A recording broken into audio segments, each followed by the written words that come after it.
I'm excited to have a discussion here today with Assaad Razzouk, the CEO of Syndicom, also the board of the Climate Markets Investment Association, as well as an author and blogger, so he wears many different hats. So I'm excited to talk to you today. So for those who may not know, can you just explain what Syndicom does and where you guys are active in the world? Sure, thank you, Mehreen. Syndicatum is a renewable energy company based in Singapore. We build, finance, operate clean energy projects in several Asian countries, including India, Thailand, the Philippines, Indonesia, and Vietnam. We typically specialize in solar power, wind power, waste to energy, as well as biogas cogeneration, which is producing power from the waste that's left after you crush the sugar cane. So given that you work in a number of these different countries, are you seeing this shift now towards renewable energy? And being the CEO, how are you ensuring we see that the markets kind of shift? We're definitely seeing a shift to renewable energy, but there is an enormous amount that we need to do in addition to what we're seeing. So we're seeing, for example, deployment of renewable energy on the ground, most notably in China, for example, as well as India. However, in order to keep temperature limits, so warming, to a maximum of 2 degrees, we need to deploy about $1 trillion a year as an industry to essentially electrify the world.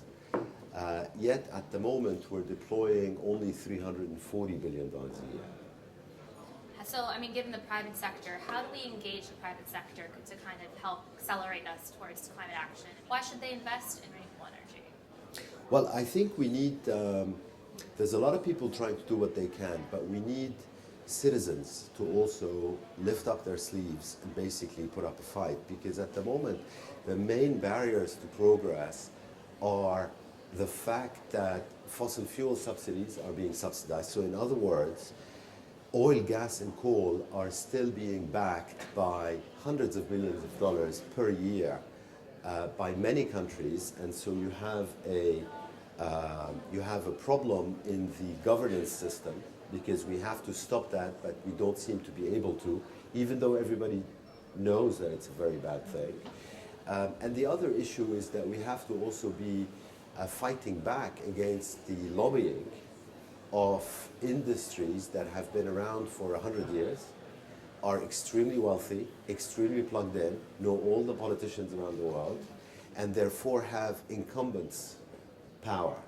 And unless we are able to fight back on both fossil fuel subsidies as well as lobbying, it's going to be uphill, frankly, as it's proven to be to date, once again, because the gap in terms of the numbers is very clear. So what do you think is needed from leaders now to achieve kind of the ambitions of the Paris Agreement? Well, first of all, the Paris Agreement is not in and of itself very ambitious, because it's kind of bottom up. It's relying on countries delivering on what they do. And I think we have extensive data that shows that countries, generally speaking, with some exceptions, of course, don't actually deliver on what they do. So there needs to be, we cannot rely on governments alone. We can't rely on the World Bank alone. We can't rely on development finance institutions. We have to, all of us as citizens, I think, have a responsibility to act. And we need to act in small ways, ditch that plastic bag, for example. But we also need to act in big ways by making our voice heard through the democratic process to stop the incumbents effectively feeding themselves constantly. So just to switch gears a bit, so today you're speaking at the Innovate for Climate Conference later. Can you just tell us kind of what you'll be talking about later? Sure. I'm going to be talking about the fact that, in fact, we no longer require innovation to win this fight. We have all the technology that we need. It's cost effective. We have a deployment issue, however, i.e., in other words, we need to deploy a lot more than we have, because what we're trying to do is we're trying to electrify the world. You're not going to electrify the world by investing a fraction of what the world is already investing in infrastructure. So right? how can we do that? How can we deploy more? We have to deploy more, as I said, by bringing in the stock market in particular.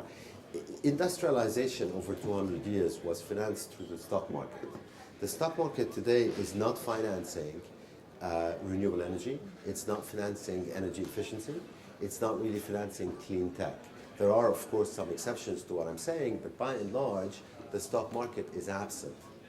The bond market is also absent. So what we have to do is stop expecting everything from governments and development institutions and focus on how we get the stock market going. Thank you so much. And just maybe lastly, what's your message to kind of young entrepreneurs out there? Being an entrepreneur investor yourself, what's your message to people kind of tuning in today? Well, the electrification of the world is a massive trillion-dollar opportunity.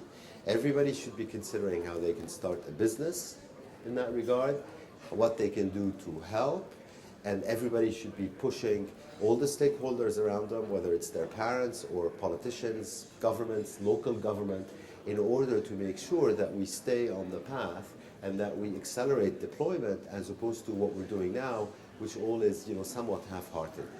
Thank you so much. Thank you, Mehreen.